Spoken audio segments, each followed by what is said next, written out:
Elijah, in the first reading, finds himself on the top of Mount Horeb.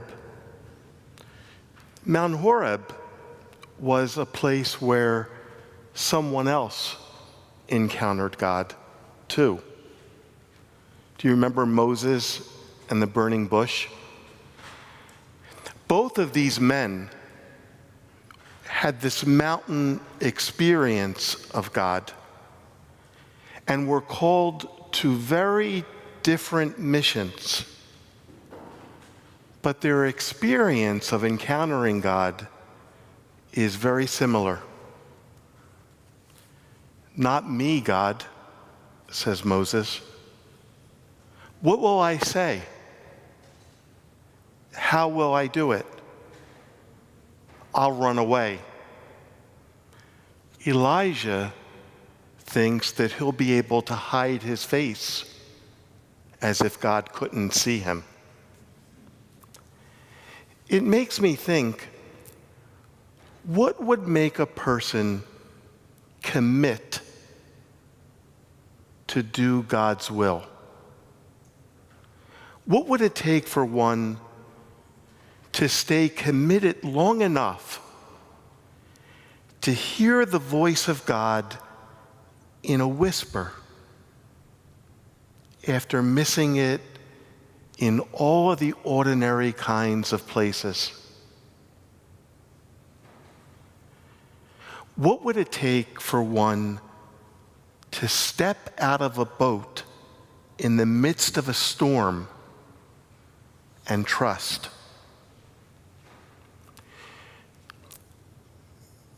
Have you ever considered that when we make a choice, we sometimes lose something? Some would even say to choose is to lose. So think about it. I have my will, my desire.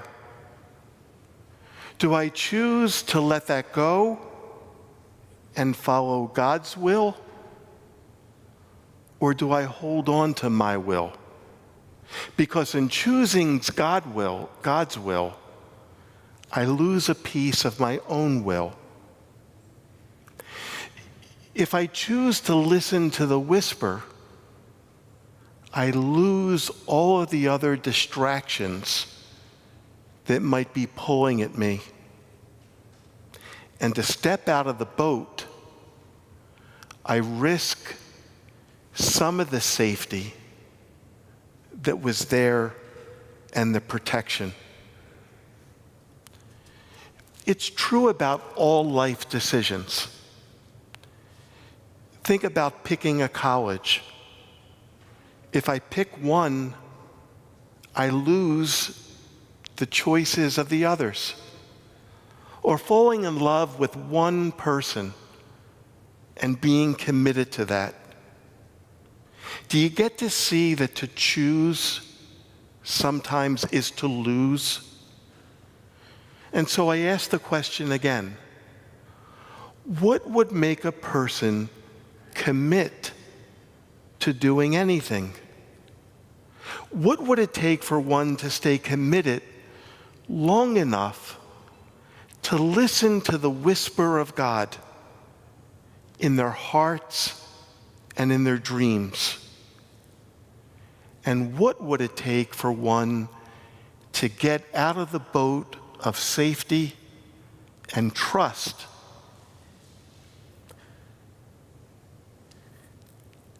All life decisions are about making choices and probably never fully understanding the commitment that we're making. Marriage, the solemn profession of a sister, a brother, the ordination of a priest, the choice of parenthood.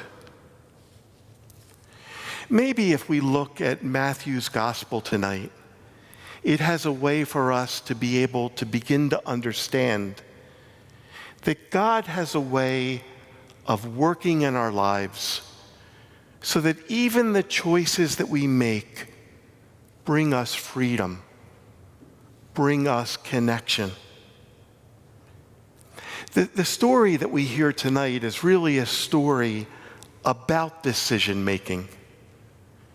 It's a story of discipleship. Commentators will say maybe we should look at the story on 3 levels. First of all, Matthew is reporting probably an event that happened in the life of Jesus. He went off to pray by himself. The disciples are in a boat. A storm happens. Jesus appears and calms the storm. But maybe it's also a story on another level. You see, after the death and resurrection of Jesus, Matthew is writing to a particular community, and he has a message for that community. In fact, the boat might be a symbol of the church, a church that might have been struggling, trying to figure out what Jesus' death and resurrection meant. The storm, the persecution of that community, people not believing them, giving them a hard time. The water, the chaos that existed. And the message, it is only God who has power over the chaos, over the water. So Jesus challenges Peter to trust, but he falls, and the Lord brings Peter to safety. Matthew's church was a church in need, a church that was struggling, a church that was looking for help, and maybe a church that didn't want to decide to leave the safety of the boat. Maybe a church that could not decide to be true disciples, choosing to follow Jesus without counting the cost. So whatever the reason that Matthew is telling this story, one thing is very, very clear. In the hour of the disciples' need, the Lord came to them.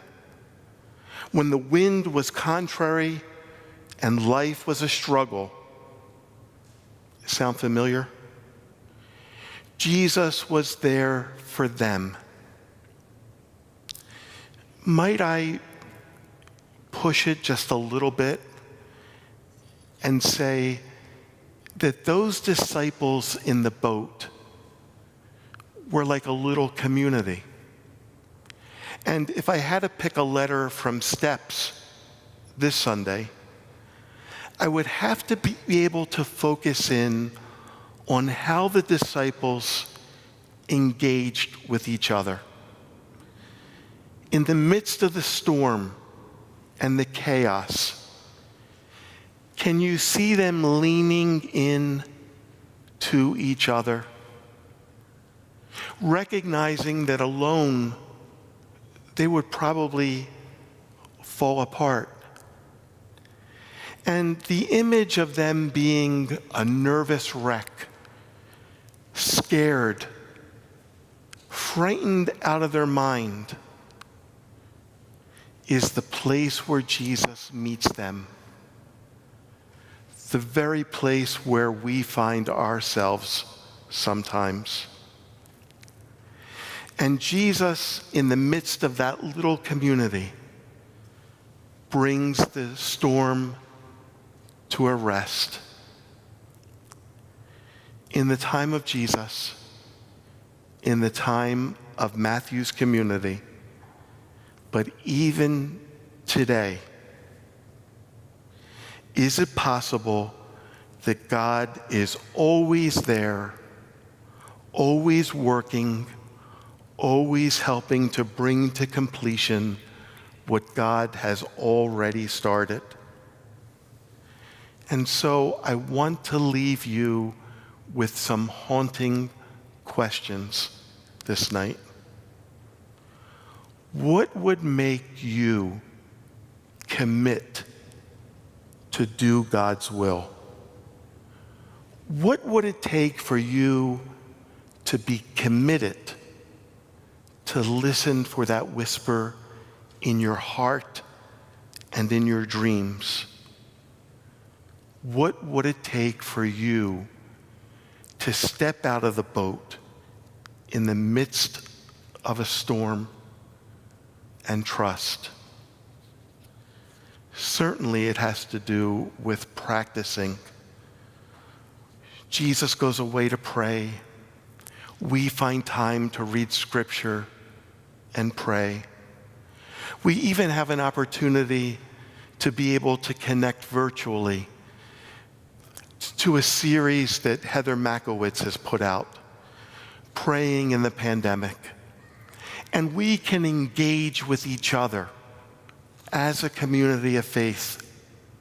If your hair's not fixed, you don't have to turn the camera on Zoom.